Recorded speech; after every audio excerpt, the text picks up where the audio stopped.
Okay, so let's get started. First thing we need to do is to press P for the pen tool and just create a very basic path around the subject. Okay, so as you can see, the path is now complete, and the next stage is to create a stroke from that path. So I'm going to create a new layer and select the brush tool. You can press B. And what we're looking for here is white as our foreground colour, everything at 100%, the opacity and the flow. I want to choose a very small brush, something not much bigger than the path looks here in terms of its thickness. You don't want it too thick, otherwise this effect won't work. So we'll try something like that. We might need to experiment. And then press P to revert to your pen tool, right click on the path, click stroke path, and we don't want this simulate pressure checked, so make sure that's unchecked and click OK. And as you can see now, it's drawn a solid stroke based on that path, and it's now on its own layer, and this will be our neon effect, or the start of our neon effect. Now I can see some coming into the bottom of the frame which I don't want, so I'm just going to click on a layer mask, make sure black is my foreground colour, and I'm just going to mask that away. You could have just used the eraser tool without having to use a layer mask, but I like to use layer masks where possible. It just keeps things flexible, and this just means that no strange bits of the glow effect will come up from the bottom. So now we've got that, it's time to move on to the glow effects themselves. So double click on this neon layer to the side to bring up the layer style, and I'm going to do this in 3 stages. So it's going to be a 3-stage glow effect, and it will just make it look a bit more interesting and realistic. So as you may assume, the first we're going to go to is the outer glow. So click on your outer glow, and we'll change the blend mode to color dodge or linear dodge, something like that. I quite like linear dodge add. We're going to change the color to like a bright magenta-y tone, but you can use whichever color you like. That's just what I'm going to use for this example. So linear dodge, our color's chosen, full opacity. And down here, I'm going to come to size. So I'm going to increase the size. And for this first out of 3 stage of the neon, we just want a small glow. We don't want a big glow for this one. Something small and intense. So bring the size up to maybe around there, just so it's got a little hint of a glow to it. And we can intensify that by dragging the range slider down, which de-softens the edge slightly and makes it a bit more intense. That's too much. Maybe something like that. And or you can use the spread to have a similar kind of effect. I'll leave that as it is. So it's something like that's fine. Now we want to add a secondary glow, but unfortunately in Photoshop you can't add another outer glow. So what can we do for that? Well, a drop shadow is basically an outer glow with direction. So if we select drop shadow and make sure the distance is set to 0, basically we've got another outer glow. So we can use it in exactly the same way. I'll go and pick a similar colour. Notice how I'm not picking an identical colour, just something similar, because it just adds to the variance and makes it look a little bit more realistic. Drag the opacity up. Distance set to 0, so it will be an equal glow. And again, we're going to drag the size up. But now we're going to make the glow wider. So as you can see here, I'm letting the glow fall much wider than the first one. And again, I'm going to try and increase the spread a little bit just to make it a little bit more intense, but you don't want it to go over the top.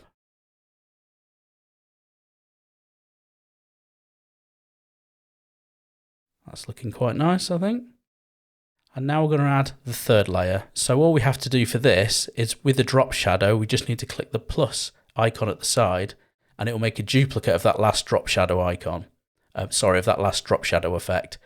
So at the moment it's applying exactly the same on top of itself, which looks too much.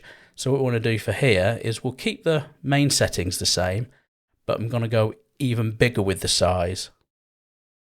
I'm going to go right up here. Obviously these sliders will depend on the resolution of your image, and I'm going to bring down the opacity. So we're almost going from the closest glow is more intense and small, and as it goes out we're creating like a stepped effect of the glow getting less intense with a bigger fall off. Maybe we'll have no spread on this, just so it's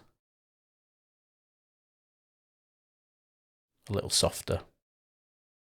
Okay, and obviously you can play with this and experiment as much as you like. I'm going to click OK for now. So there is our basic glow effect. Now I can see near the bottom, it's just creeping in a little bit where I don't want it to, so I'm just going to mask that out. So it's just got this bit coming in here. So if you wanted to, you could stop there, but there are a few more things I want to show you to just make this a little bit special. So the first thing is we're going to come here and we need to mask this out from his glasses, because I want this to look like it's running round the side of his face and round his silhouette. So I'm just going to mask this out from the frame of his glasses, just so the main white line isn't going over his glasses, because that doesn't look right. Okay, that's fine. And now what I'm going to do is create a blank layer, change it to soft light to start with, and I'll just pick, again, I'll just colour pick a magenta shade from this glow. It doesn't matter exactly where, just something representative of the overall colour.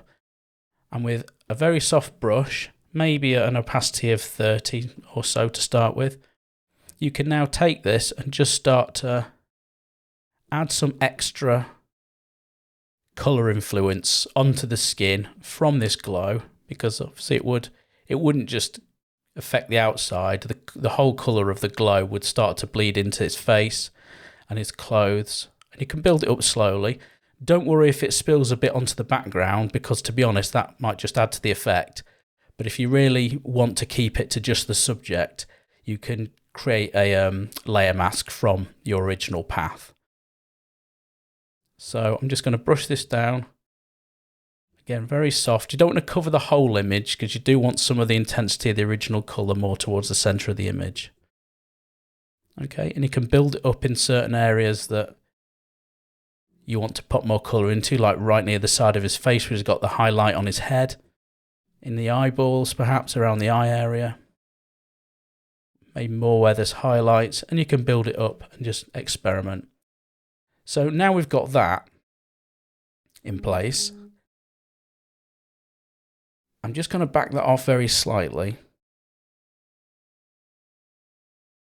So now we've got this magenta glow, which looks absolutely great as it is.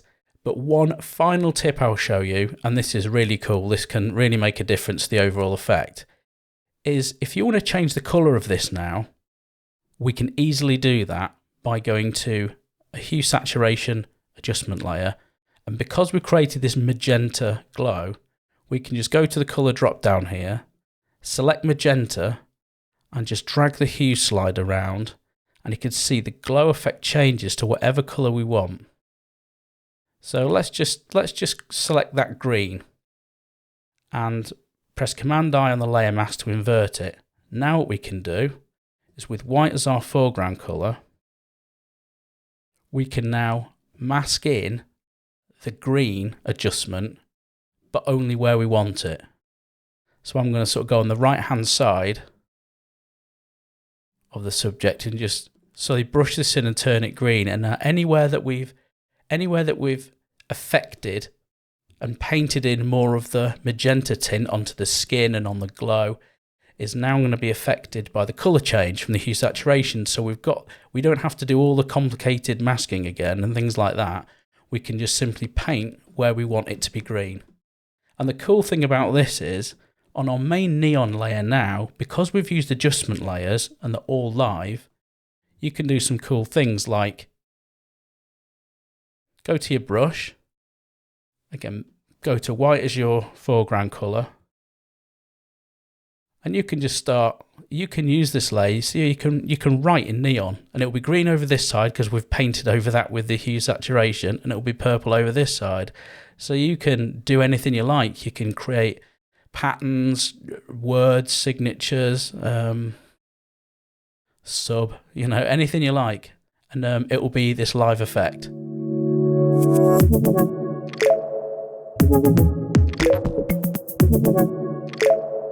you.